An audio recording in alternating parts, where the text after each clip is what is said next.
bottom, we should be trying to aim for the closed guard. It's the dominant position from the bottom.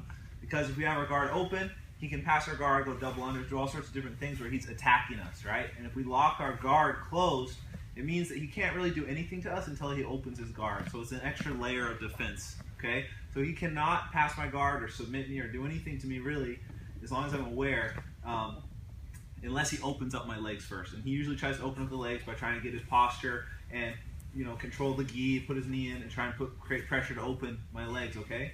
So whenever I'm playing closed guard, I need to make sure that my hands are on the inside, okay? I want to have my hands on the inside because that allows me to pull him forward and force his hands to the mat, okay? If I have his hands on the mat, that means that they're not on me. And if they're not on me, they're not doing anything and they're no danger to us, okay? So whenever someone's starting to try and get grips to set up his base and his posture to start opening the guard, I need to make sure I have inside control, okay? If he has a really strong grip on my collar here and I'm not able to just open it up like this, you need to break the grips. Once you break the grips, you want to maintain your inside control, having my hands on the inside, creating this box area that is my box. I don't let him into my box. If he tries to get in my box, I block him, both sides, always, okay? As I'm doing that, I want to make sure that I'm pulling forward with my knees, trying to break his posture always. If he starts to try and sit up and stand up or something, I pull him forward, taking his base off. Once I have my hand on the inside, I want to try and get a collar grip to control. You don't necessarily want both collar grips because then your hands are just doing nothing. They're just here. So I'm going to get one collar grip to maintain his broken posture after I break it using my knees. Now I have the collar grip and my left hand is still weaving on the inside, trying to maintain inside control. Once I get inside control and I force his hand to the mat, when I break his posture, this free hand here is going to go to an overhook. This is an overhook position, where I come over the top of his arm and underneath his armpit. Once I have this position, I'm in a really good place because now he cannot do anything until he frees this grip.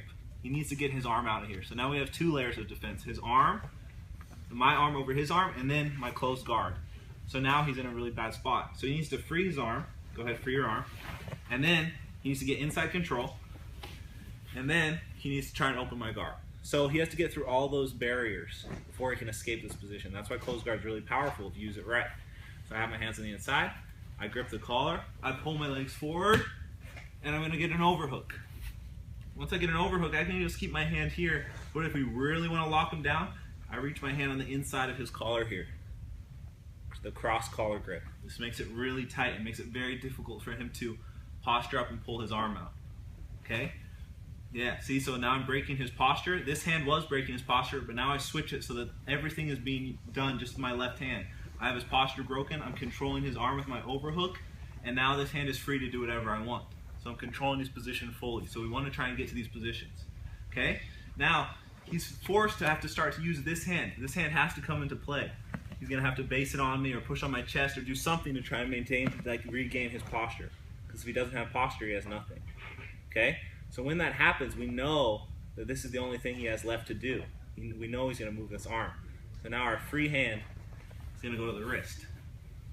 Once we have the wrist here, I'm going to control it, and I'm going to push it to his chest. I'm trying to pin it against his chest here. Okay?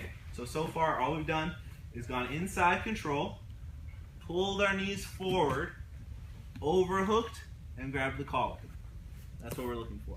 Now, when he puts his hand on our chest or on our arm, we're going to reach to the wrist and push it against his chest here. From here, now I'm going to open my legs. Okay? It's safe to open my legs now because his posture is broken and I have this overhook. So even if I open my legs, he's not just going to be able to escape my guard.